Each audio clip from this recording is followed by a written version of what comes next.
Today we're going to be repotting this beautiful pineapple guava tree, also known as a Feijoa.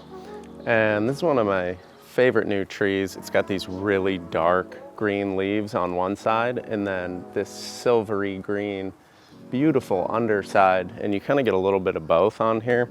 Also really delicious fruit. This one is getting pretty mature, definitely too mature for this pot. So we're going to repot this today. And we're going to talk about how to handle the roots, what kind of soil you need, what you should be looking for in a pot, and how you should really think about getting this thing ready for a new lease on life. So in the end, we'll end up giving it a little trim. I want to train this up as a tree, not so much of the bush kind of hedge look. And we're going to get this thing going. So let's do it. I picked up this beautiful red resin-based pot and it had some drainage holes, but they were not at the bottom of the pot. So like a psycho, I decided to drill a ton of holes into this thing right at the base, kind of going out the side a little bit. Just did it by starting with a small bit and slowly upping the size of the bit. You probably don't need this many drainage holes, and knowing what I know now about this plant, I probably only would have done 3 or 4 because this plant likes to drink. It's drought tolerant, but man, does it do better with more water. I made this custom potting soil with sand, composted chicken manure, sifted garden soil, some starter fertilizer, and perlite, which is really important for the potted plants. Helps with drainage, helps with getting air into the roots. Got my garden fork and I'm gonna mix it up. That looks pretty good. Go ahead and throw the last part, which will be a little bit of native soil. Break up some of the bigger chunks in here. And I'm actually gonna throw some of these worms in there.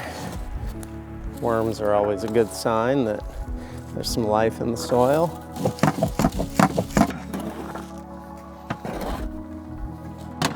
Get that nice and mixed in. Now that we got our soil prepped, we're gonna get the tree out. We're gonna do that by rolling it on its side and loosening it up from the bucket and then pulling it out. This is a really heavy tree, so this is one of the easier ways to do this when you're on your own. See if that loosened it up a little bit. There we go. You can see the dense fibrous roots as well as the more woody, thicker ones. They were growing through these holes at the bottom at the nursery into the ground. We ripped that up and I want to rough them up a little bit, get them so they're not going around. Break the base up for sure. That's where a lot of the roots end up hanging out and growing. Kind of rough it up a little bit around the side. Sounds like a damn bird's dying over there or something. Another one coming to the rescue. Oh, we got a really big root that's been circling the pot underneath here that you couldn't see before. Oh yeah, we got a big one. All right, I think I'm actually gonna go ahead and prune some of these roots. It's actually not really that big of a deal. I mean, in bonsai, they cut huge sums of the roots out and the plants do just fine. Make sure to clean your pruners, a little bit of alcohol. Pow, right there. All right, looks like the rest of these are probably fine.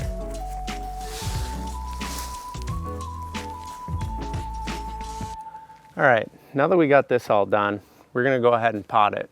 So let's get it started by getting some soil in here. Gonna put just enough so that when we put this plant in, it sits about 1 inch below the top. So we'll test it here, see what it looks like.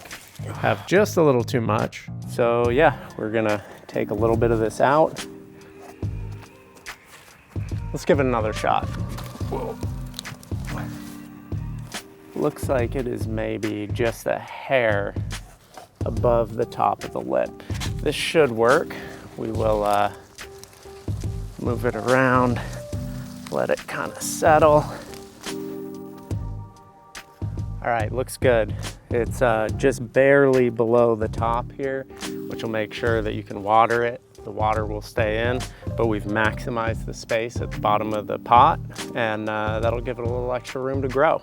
So let's fill this thing up. All right, now that I got that first layer in, I'm really gonna work it in. Just to give you an idea, right about here is the top of where the soil is that I haven't pushed in.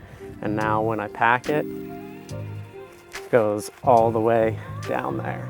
So it's definitely important to get in there, pack it all in nice. A little more soil.